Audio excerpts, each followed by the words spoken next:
없어서 예수님의 이름으로 기도하옵나이다. 아멘.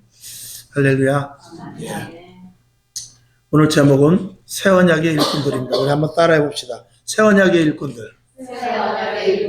새 언약의 일꾼들. 우리들을 하나님께서 새 언약의 일꾼들로 세우셨습니다. 새 언약이란 무엇인가? 새 언약이 있으면 헌 언약도 있다라는 것이죠. 성경은 헌 언약이라고 안 그러고 옛 언약이라고 그럽니다. 새 언약이 있으면 옛 언약이 있는데 옛 언약은 율법입니다. 그리고 새 언약은 바로 복음입니다. 우리 한번 따라 봅시다. 옛 언약은 율법. 새 언약은 복음. 아멘. 성경을 한번 보죠. 로마서 1장 2절을 보겠습니다. 자, 시작. 이 복음은 하나님이 선지자들로 말미암아 그의 아들에 관하여 성경에 미리 약속하신 것이라. 아멘. 이 복음은 새 언약이라고 그랬어요. 근데 이 복음은 뭐냐? 그 아들에 관한 것이라는 것입니다. 복음은 아들에 관한 것이다. 한번 따라해 봅시다. 복음은 아들에 관한 것이다. 복음은 아들에 관한 것이다. 네. 그래서 그 아들 예수 그리스도를 믿는 것이 복음을 받아들이는 것입니다. 근데 이 복음이 옛 선지자들로부터 이미 예언이 됐대요. 복음이 이제 드러날 것이다. 예수님이 이 땅에 오실 것이다. 그 메시아에 대한 예언을 예수님이 오실 예언을 구약 성경에는 많이 있고 저와 여러분이 다 아시죠. 그리고 급기야 2000년 전에 예수님이 오셔서 복음을 우리들에게 들려주게 됩니다. 그럼 왜 복음이 필요한가? 왜 우리들에게 복음이 무엇이며, 그리고 새 언약이라고 말하는 이 복음이 과연 무엇이며 왜 우리에게 필요한가? 이것을 몇 가지 오늘 알아봐야 될 것입니다. 그래서 우리가 복음을 받아들인다는 것은 금방 말씀을 드린 대로 예수를 믿는 것이거든요. 그 예수를 믿는 데 있어서 예수 그리스도는 하나님의 아들이시며, 아멘.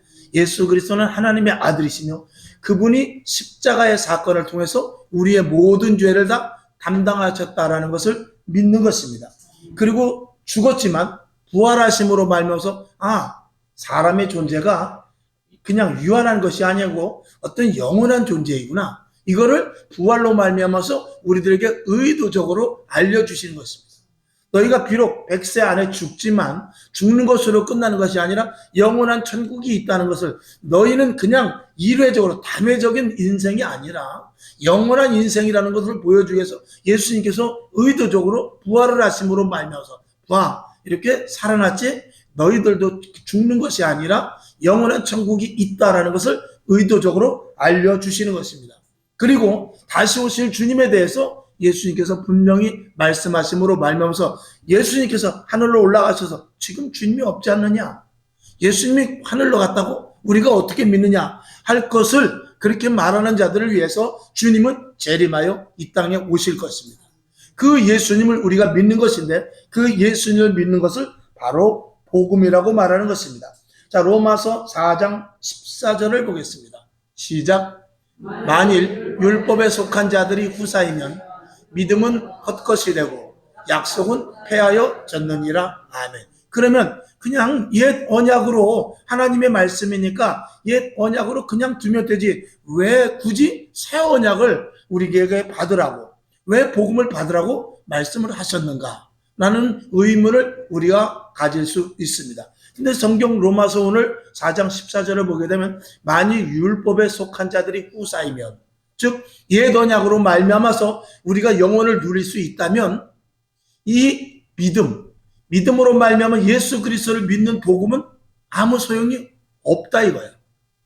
근데 아무 소용이 없는 것이 아니라 복음은 우리들에게 반드시 받아들여야 돼요. 그런데 왜 옛 언약, 율법을 그러면 주신 이유가 무엇이냐 그거죠. 옛 언약만으로도 하나님이 우리를 충분히 살릴 수 있는 것 아닌가라는 의심을 갖게 되는데 왜 굳이 새 언약을 또 만들어서 우리에게 복음이라 이렇게 이름을 해놓고 우리에게 주셨는가, 이것을 이야기하는 것입니다. 자, 그래서 우리가 성경을 한 번 더 봐야 되는데, 복음 없이 율법으로 율법에서 복음으로 반드시 이어져야 되는데, 이 율법이라는 것은 뭐냐? 바로 죄를 알게 하는 것이라는 것입니다.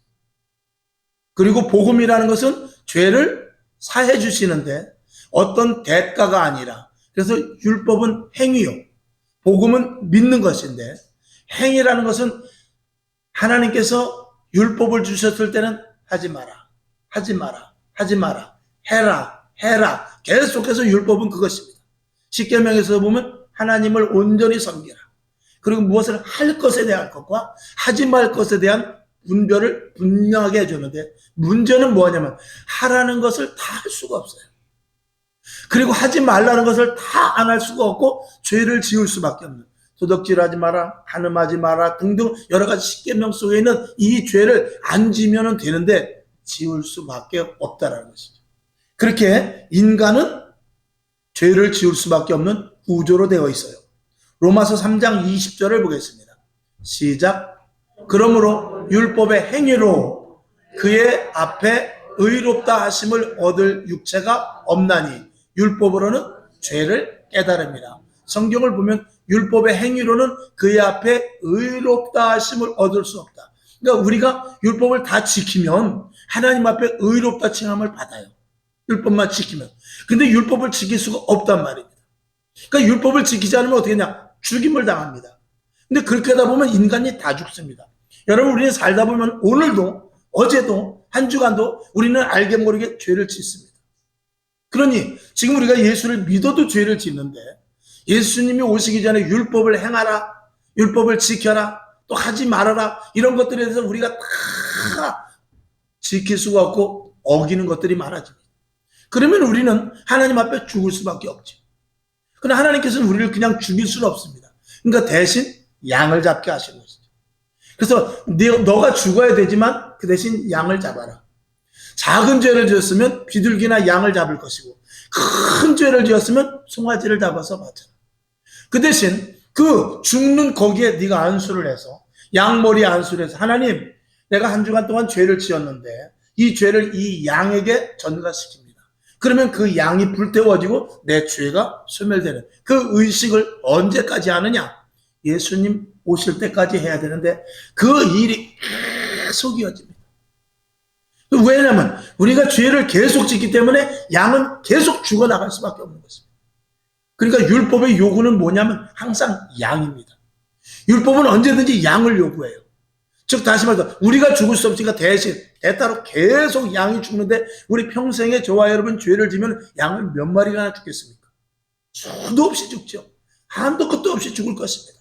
그래서 계속해서 그 제사를 지내는데, 성경을 우리가 말라기에서 보면 제사를 지내다 보니까 가만히 보니까 이 제사 지내는데 조금 이거 맨날 양만 바치고, 가만히 보니까 하나님이 죽이는 것 같지도 않은데 괜히 이거 하는 거 아닌가 하면서 양을 드리는데, 좋은 양을 드리는 것이 아니라 내일 팔아먹을 양, 아니면 병들은 양, 눈먼 양, 이런 걸 갖다 대충 그냥 제사를 지내버려. 하나님께서 차라리 그런 제사 드리려면 드리지 말아라 하는 것이 말라기의 요지인 것입니다. 그러다가 도저히 그렇다고 해서 엉터리 제사 지내는 걸 한꺼번에 다 몰살시키자니 이게 보통 일이 아니고, 하나님도 사람을 그냥 다 몰살시켰으면 좋겠는데 하나님은 약속을 했어요. 내가 너를 끝까지 구원한다고 약속을 했거든요.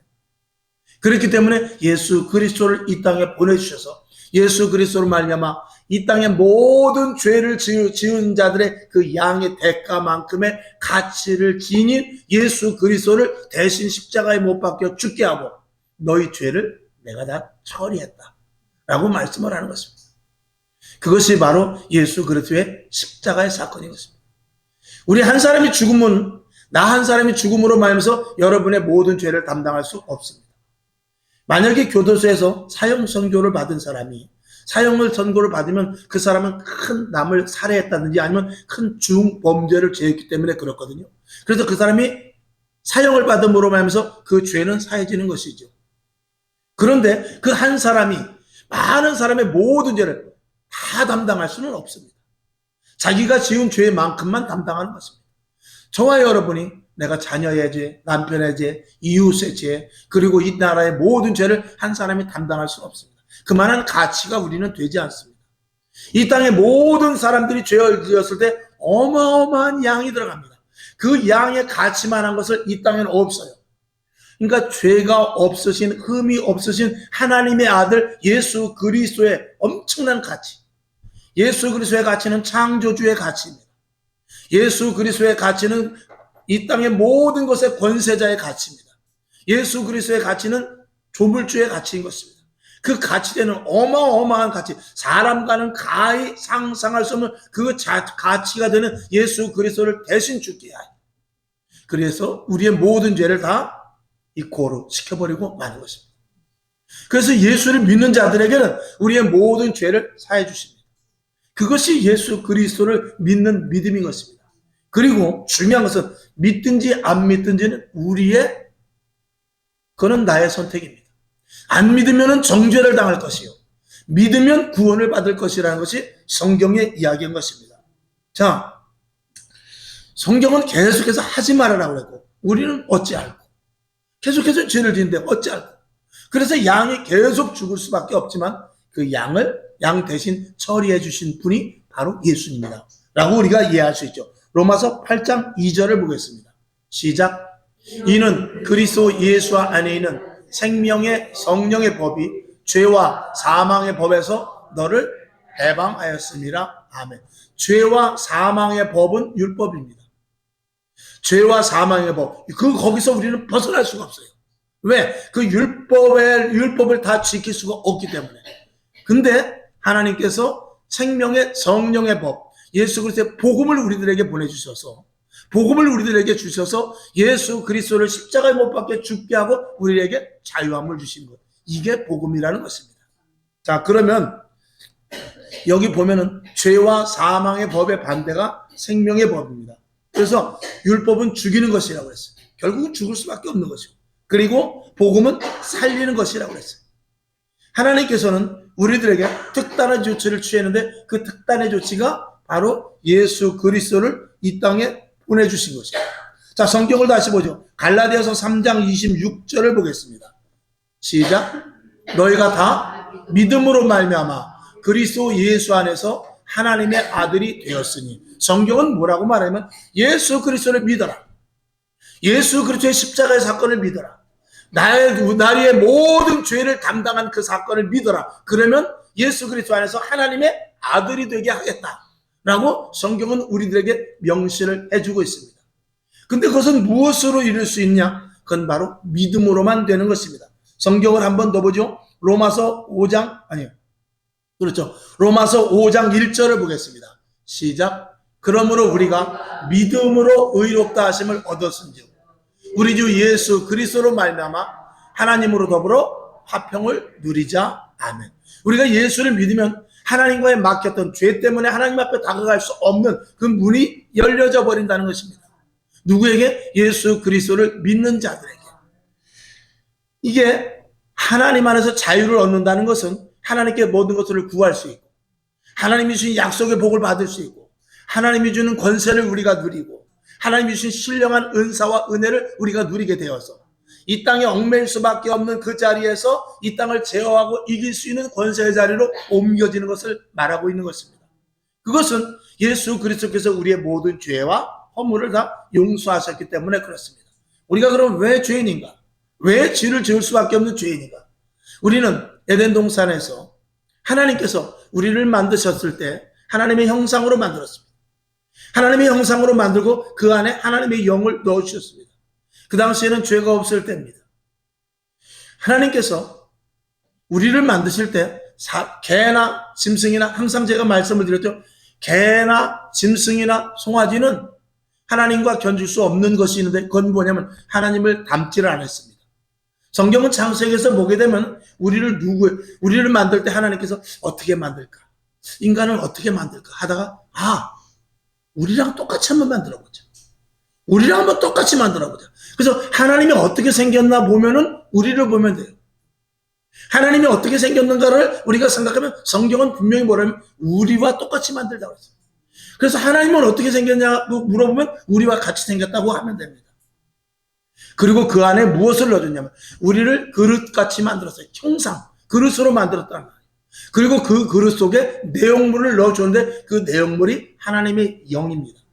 하나님의 영이 들어가서 마치 조화와 같이 아무것도 아닌 존재 속에 식물이 조화와 생화는 전혀 다르듯이 껍데기, 여러분 우리가 주전자를 만들 때는 주전자는 좀 특이하게 만들어졌죠. 왜 그러냐면 주전자의 특별한 용도로 쓰기 위해서예요. 물을 컵에 따라 버리려면 웬만한 것보다는 주전자에 이렇게 조자리가 있는 게 좋단 말이죠. 그래서 주전자는 특별하게 물을 따르기 위해서 특별하게 만든 것입니다. 화병을 만들 때는 꽃을 꽂기 좋게 화병을 만듭니다. 그래서 그릇은 그 나름대로의 용도가 있어요. 근데 개나 돼지나 소는 그 안에 하나님이 영이 들어갈 수 없는 구조로 만들어졌어요. 근데 사람만큼은 하나님이랑 똑같이 만들어서 하나님이랑 똑같은 형상으로 만들어서 그 안에 하나님의 영이 들어갈 수 있는 구조로 우리를 만드신 것입니다. 이게 인간의 가치예요. 인간은 그런 가치가 있습니다. 짐승이 은혜 받은 적 없습니다. 개가 성령 받을 수 없습니다. 송아지가 아무리 똑똑하고 개가 지혜롭고 똑똑해서 주인을 구하기도 하지만 강아지는 개는 아무리 똑똑해서 지금 개와 인간과 수천 년 동안 같이 살았대요. 수천 년 동안 같이 살았지만 개는 아무리 함께 살고 아무리 머리가 좋아도 자기 신발 하나 해신지 못합니다. 개의 한계가 있기 때문에 그래요. 사람은 그렇지 않습니다. 자전거를 만들죠. 자동차를 만들죠. 로켓을 만들죠. 달나라를 가죠. 그건 무엇입니까? 이 안에 지혜가 있는데 사람은 특별한 구조로 만들어놨기 때문에 그래요. 그러나 사람이 그렇게 머리가 좋음에도 불구하고 사람은 인지하는 어떤 것이 있어요. 동물들과 다른 그 혼적인 특별한 것이 있습니다. 생각하고 깨닫고 알고 하는 것들이 있어요. 그런 구조 속에 하나님의 영이 들어갈 수 있는데 그 구조 가운데 중요한 것이 무엇이냐면 내가 하나님을 받아들일 수 있는 그런 내 안에 판단이 있단 말입니다. 개는 그런 판단이 없습니다. 물론 하나님께서 우리를 구원하신 것은 하나님의 전격적인 은혜지만 죽어도 교회 안 나오는 사람이 있습니다. 죽어도 복음을 받아들이지 않은 사람이 있습니다. 그 마음에서 거부하는 사람이 있습니다. 근데 어떤 사람은 예수를 받아들이는 사람이 있습니다. 개나 짐승이나 이런 것들은 아무리 그 안에 성령을 부어줘도요, 개는 받을 수 없는 구조로 되어 있어요. 그러나 인간은 받을 구조로 되어 있는데 그것을 받을 구조가 있다라고 생각하고, 그리고 하나님 내 안에 오시옵소서, 내가 예수를 믿겠습니다 할 때는 주의 영이 우리 안에 들어와서 온전한 하나님의 사람으로 만들어진다는 것입니다. 에덴 동산에서 그들은 하나님과 교제를 했어요. 근데 선악과를 따먹으러 말면서 마귀의 꾀임에 넘어감으로 말면서 죄라는 것이 들어오게 됩니다. 그래서 하나님과 거리가 멀어져요. 이 죄를 빼내야 되는데 이 죄성이 몸에 탁 들어박혀가지고 마치 이게 파란 것, 이걸 빼서, 이건 물감으로도 뺄 수 없지 않습니까? 그렇게 되듯이 죄성이 우리 안에 들어와서 아버지의 죄가 자녀에게, 자녀의 죄가 자식에게, 마치 한번 종은 계속해서 종인 것과 마찬가지로 그렇게 죄의 유전자가 우리 안에 들어와 있다는 것이죠. 그래서 사람은 언제든지 악합니다. 아무리 선하게 키운다고 할지라도 사람은 악한 존재로 마무리가 됩니다. 그건 뭐냐면 살다 보면 알게 돼요. 사람은 선한 것 같지만 자기에게 불리한다든지 자기에게 유익이 있다든지 할 때는 이 속에서부터 그렇게 선하고 그렇게 남을 이해하고 그렇게 도와주는 것 같지만 그럼에도 불구하고 자기에게 죽음의 공포와 아니면 어떤 커다란 유익 앞에는 이 속에서부터 혹시 내가 그것을 하지 않는다 할지라도 이 속에서는 저걸 먹을까? 저걸 내가 가질까? 요번엔 내가 이 자리를 피할까? 하는 그런 마음이 이 속에 있는 것입니다. 우리가 학교에서 교육을 받는 것은 사회생활을 잘 하기 위함이겠습니다. 사람은 그냥 놔두면 짐승과 똑같이 됩니다. 아무리 생각한다 할지라도 생각해봐야 남의 거 뺏는 생각밖에 없습니다. 왜? 내가 먹고 살아야 되기 때문에. 그런데 교육을 통해서 사회생활은 서로 도와야 됩니다. 사회생활은 우리가 동기 간에 우애를 가져야 됩니다. 서로 친구 간에 사랑을 해야 됩니다. 그리고 교통질서를 지켜야 서로 사고가 안 납니다. 이런 것들을 교육을 통해서 배워서 사회생활을 할 수 있는 인간이 만들어지는 것이죠. 교회에서도 마찬가지입니다. 하나님의 영이 우리 안에 들어와야 하나님의 자녀로서의 삶을 살 수 있도록 해주는 것입니다. 우리는 죄성을 가진 자들입니다. 그래서 우리 생각하는 것은 항상 죄이기 때문에 아무리 교육을 받아도 아무리 고등학문을 나왔다 할지라도 우리 속에는 이 죄가 잉태되어 있어서 급할 때는 이 죄가 나오게 마련입니다.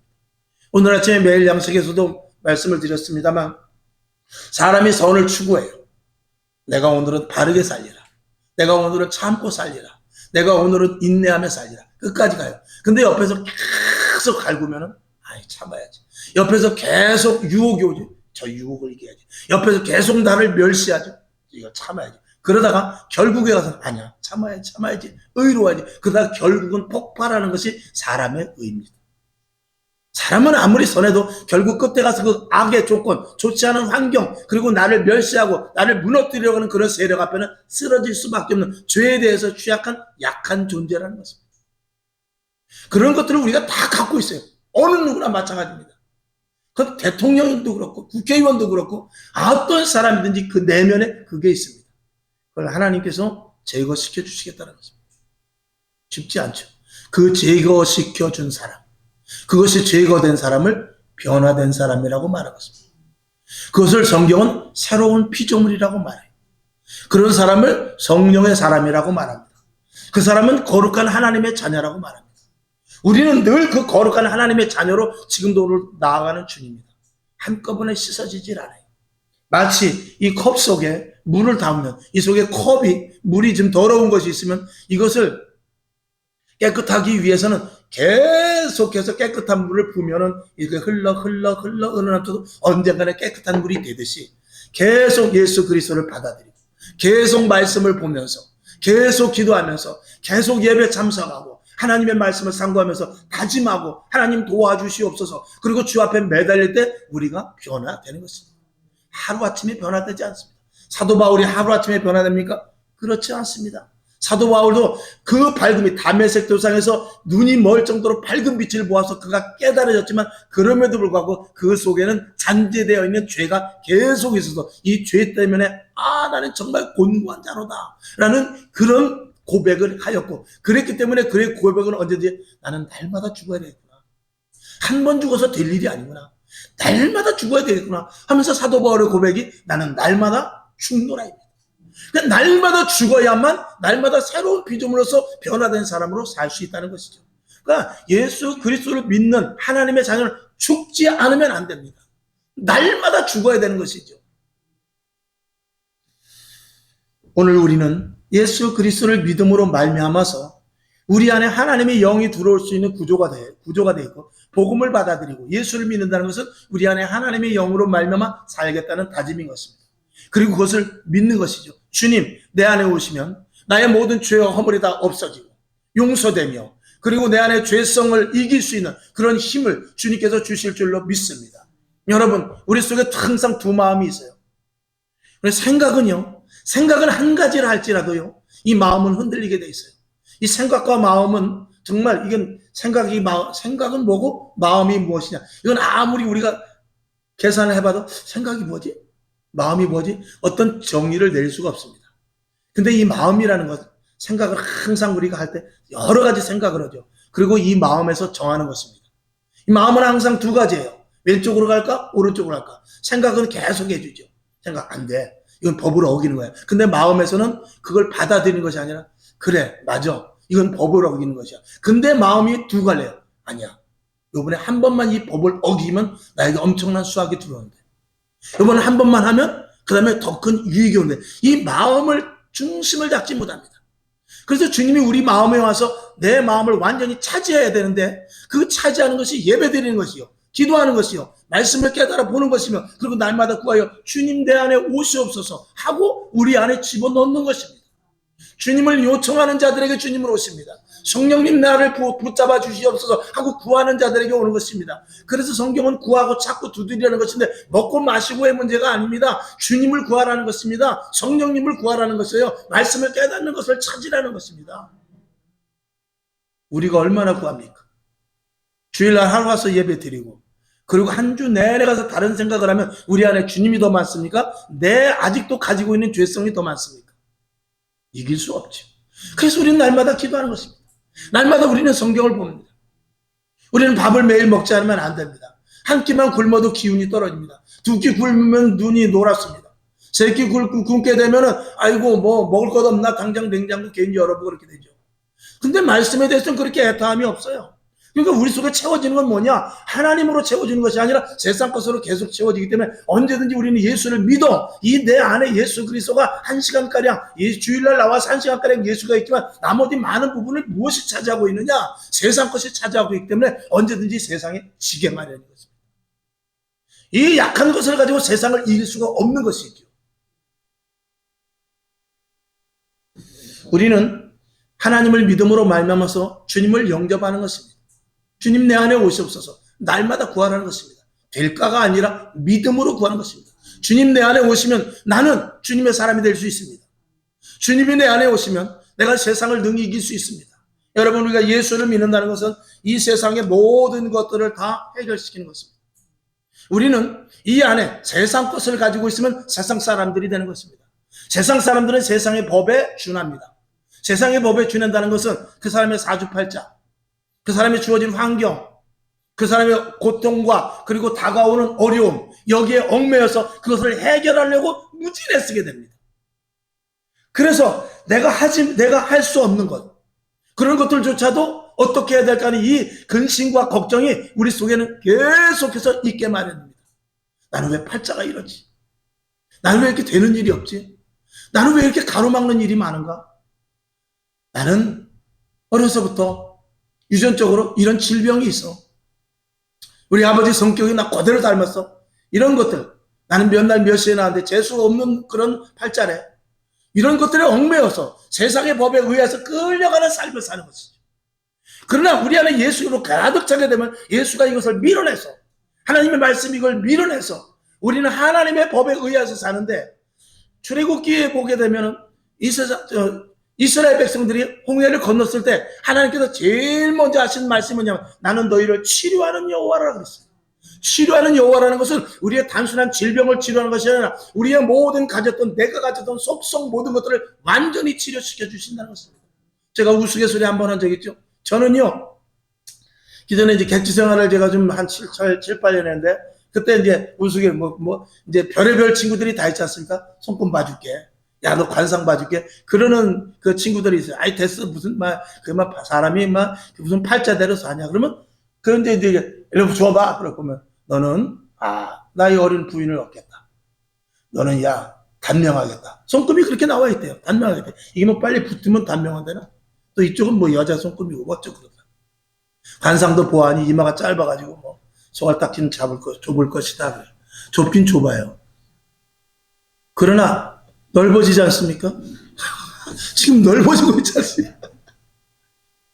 그런데 그런 것들이 하나도 안 맞더란 말이죠. 왜? 예수 그리스도를 믿음으로 말미암아서. 저는 감사한 것은 저희 어머니께서 그런 대를 끊어놓으셨어요. 여러분이 예수를 확실하고 철저히 믿어서 자녀들에게 여러분의 좋지 않은 유전이 내려가지 않기를 주님의 이름으로 축원합니다. 내 안에 예수로 충만한 자는요, 자녀들에게까지 복이 가는 거예요. 초대는 그래서 힘들어요. 왜? 그걸 기필코 밀어내고 이겨야 되기 때문에. 나는 할 수 없어요. 성령님이 하시는 것입니다. 그래서 성령을 받으라. 그리고 계속 구해야 돼. 하나님, 나의 모든 속성, 나의 모든 저주, 나의 모든 이 체질, 이런 모든 것들을 하나님 고쳐주시옵소서. 주님이 내 안에 오셔서 장악하여 주시옵소서. 예수님께서 이 땅에 오셔서 제일 먼저 하시는 일들이 뭐냐면 병을 고쳐주고 가난한 자를 도와주고 그런 것입니다. 힘들고 지친 자들. 그건 뭐냐면 우리의 인생을 이야기하는 것이죠. 우리의 인생을 온전히 주님께서 주관하시겠다는 말입니다. 그래도 우리는 주님을 부르는 자가 너무나 적습니다. 어디 가운데? 예수 믿는 사람 가운데. 그래서 한쪽 구덩이에는 언제니 주님이 계셔요. 근데 이 속에 또 다른 부분에 세상 것으로 가득 차고 있으니 진짜 예수분이 너무나 없다라는 말이죠. 우리가 온전한 예수 그리스도의 사람이 됐을 때 위로부터 주시는 놀라운 은혜와 축복과 간증거리는 얼마든지 많이 생깁니다. 하나님은 우리를 사용하실 때 하나님의 방법으로 사용하십니다. 이스라엘 백성이 엘리사 시대 때에 나만 장군이라는 사람이 문둥병이 걸렸어요. 문둥병이 걸렸는데 제가 자주 말씀을 드리지 않습니까? 문둥병이 걸렸는데 그 문둥병을 낫기 위해서 백방으로 해봐도 낫진 않아요. 그 엘리사라는 사람이 하나님의 사람인데 어떤 질병도 고치지 못하는 것이 없다라는 거죠. 그래서 그 장군이 찾아가는데 나아만 장군에게 엘리사가 뭐라 그러냐면 볼 것도 없어. 문도 제대로 열어보지 않고 바깥 그냥 안에서 소리 지른다. 나아만 왔느냐? 네, 나아만이라는 사람이 온 것 같아요. 가서 전해라. 가서 저기 요단강에 가서 7번 목욕하라고 그래라. 나아만 장군이 화가 났습니다. 내가 그래도 장군인데 와가지고 문도 안 열어보고, 그리고 뭐? 요단강에 가서 목욕을 하라고? 우리 동네 가면 요단강보다 더 깨끗한 물이 얼마나 많은데 라고 말하고 핀잔을 줘버립니다. 그럼 내가 왔으면 제단이라도 쌓아놓고, 그래도 양이 니네 풍습대로라면 양도 좀 잡고 소도 좀 잡고 하나님 앞에 큰 절이 구해가지고 정성을 들여서 나를 낫게 해줘야지. 이게 뭐 하는 짓이야. 그리고 그냥 가려고 했어. 근데 그 종이 뭐라 그러냐면, 장군이시여, 그까짓 그 요단강에 7번 들어가는 게 뭘 힘듭니까? 아, 밑자의 본전이죠. 라고 그 조그만 기집애 종이 그 이야기 했을 때, 그래? 하긴 그렇지. 그리고 요단강에 7번 들어갔다 나왔을 때 살이 어린아이와 같이 되었다고 그랬어. 하나님의 방법은 사람의 방법과 전혀 다릅니다. 여러분이 사업을 하시든지 직장을 다니든지 자녀를 키우든지 하나님의 방법으로 키우면 우리가 알 수 없는 놀라운 기적과 표적과 이적으로 하나님이 일하셔요.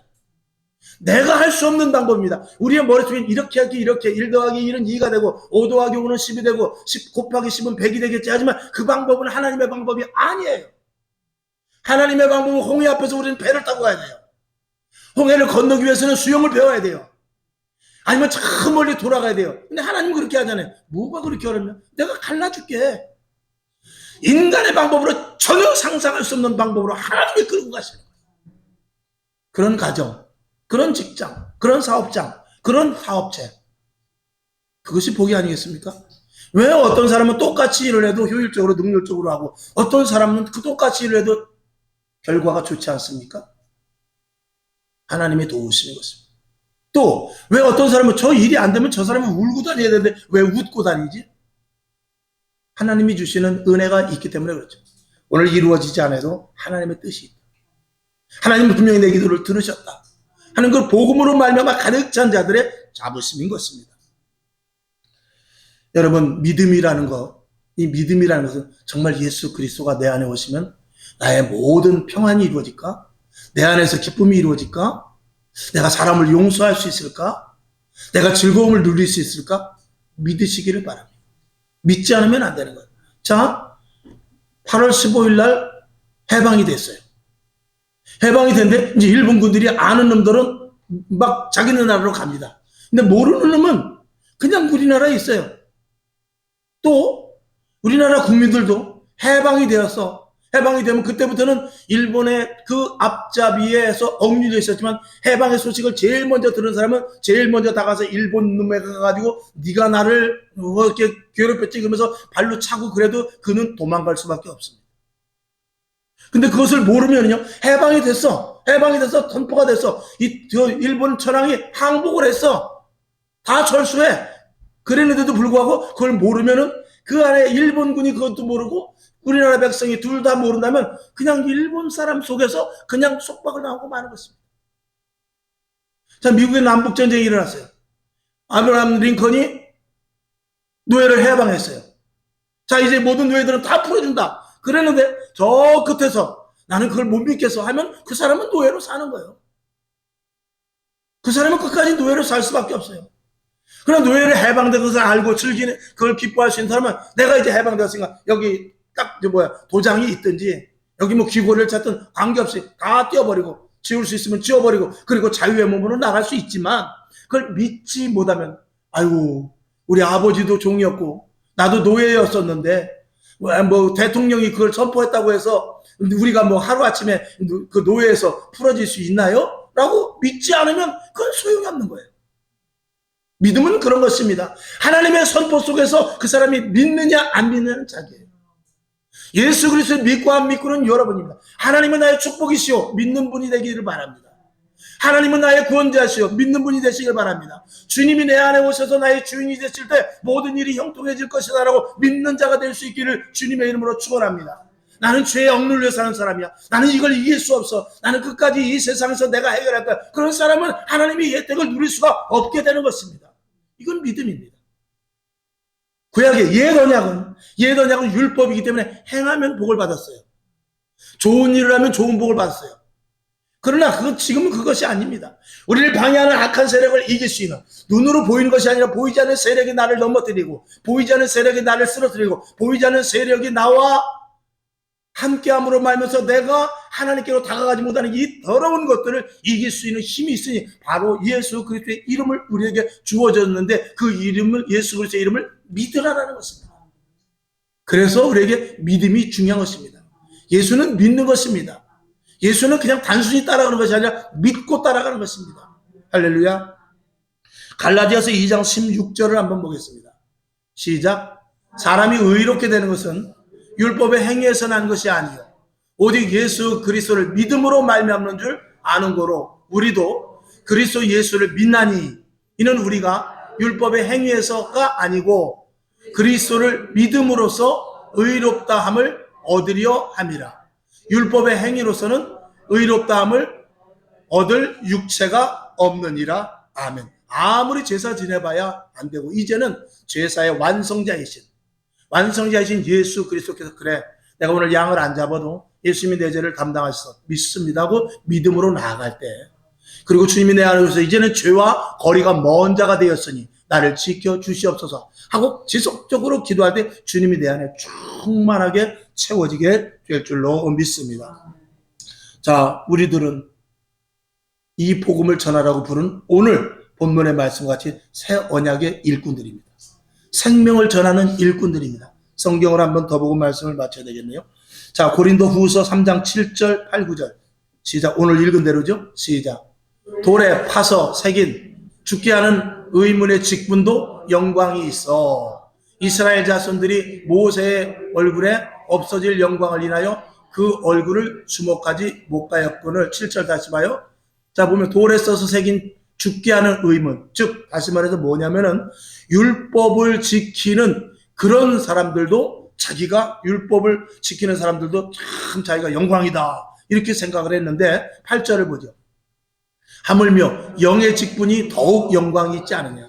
너희는 복음을 받은 자니 그 복음을 전하라고 하는데 무엇이 어려우냐? 얼마나 자랑스럽지 않냐? 그것이죠.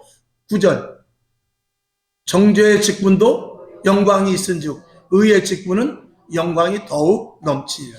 정죄의 직분은 율법을 지켜서 율법을 행하던 옛 제사장들이나 선지자들을 이야기하고 있어요. 그들보다 우리가 더 귀하고 더 우리가 영광스럽다라는 것을 말하고 있는 것입니다. 한 가지를 더 보죠. 히브리서 10장 28절을 봐야 되겠네요. 29절 시작. 모세의 법을 폐한 자도 두세 증인을 인하여 불쌍히 여김을 받지 못하고 죽었거늘 하물며 하나님 아들을 밟고 자기를 거룩하게 한 언약의 피를 부정하는 것으로 여기고 은혜의 성령을 욕되게 하는 자의 당연한 받을 형벌이 얼마나 더 중요하느냐 너희는 생각하라. 오늘 본문 고린도 후서에서는 율법을 전하고 하나님의 말씀을 지켜라, 하나님의 말씀 안 지키면 안 된다, 이것을 선포했던 사람도 얼마나 그 직분에 대해서 기쁘게 했다는 것입니다. 근데 우리는 예수 믿고 복받아, 모든 죄가 해결돼, 그리고 하나님의 영으로 말미암아서 약속의 복을 다 받을 수 있고 죄와 사망에서 해결됐고 우리는 하나님의 권세로 말미암은 자들이 되는 거야. 그리고 자유함을 얻을 수 있어. 영원한 천국까지 우리가 소망이 돼. 이런 그 새 언약의 일꾼으로서 얼마나 우리가 당당하고 영광스럽지 않냐. 그걸 말하는데 오늘 히브리서 10장 28절을 보게 되면은 모세의 법을 폐한 자도, 여기서 모세의 법을 폐한 자는 율법을 지키지 않은 자들입니다. 율법을 지키지 않은 자들도 두세 증인만, 저 사람 율법 안 지켰어요. 그리고 증인만 있으면 어떻게 해요? 불쌍히 여김을 받지 못하고 돌에 쳐맞아 죽었습니다. 율법을 지키지 못하면 죽었단 말입니다.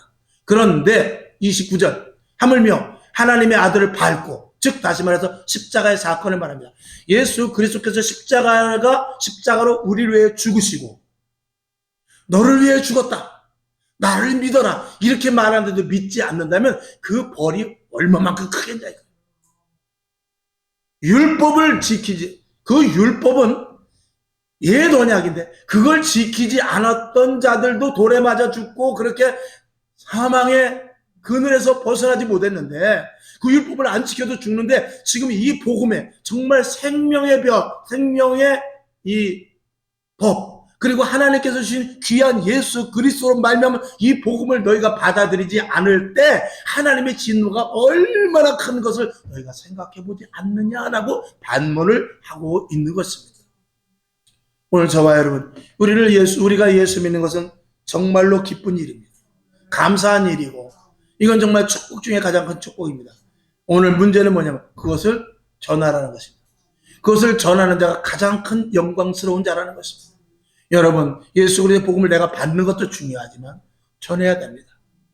옆에 식당이 하나 생겨서 정말 저렴하고 음식도 많이 주고 사람도 친절하고 그러면 나만 먹는 것이 아니라 다른 사람 부르다가 우리 교회 옆에 식당 생겼는데 야, 그렇게 쌀 수가 없어. 음식을 그렇게 많이 줄 수가 없어. 사람이 그렇게 친절할 수가 없어. 손님이 얼마나 많은지 몰라. 한번 와봐 내가 밥 쌀게 그러지 않겠습니까? 하물며 이 복음을 왜 못 전하느냐 그 말입니다. 여러분, 복음을 전하는 복음의 기수들이 다 될 수 있기를 주님의 이름으로 축원합니다. 하나님 아버지 감사합니다. 오늘 말씀이 우리 심령속에 잘 각인되게 하셔서 예수 그리스도의 정말 축복의 복음을 생명의 복음을 전하는 저희들 되게 하여 주시옵소서. 예수님의 이름으로 기도합나이다. 아멘. 선생님과 잘했죠.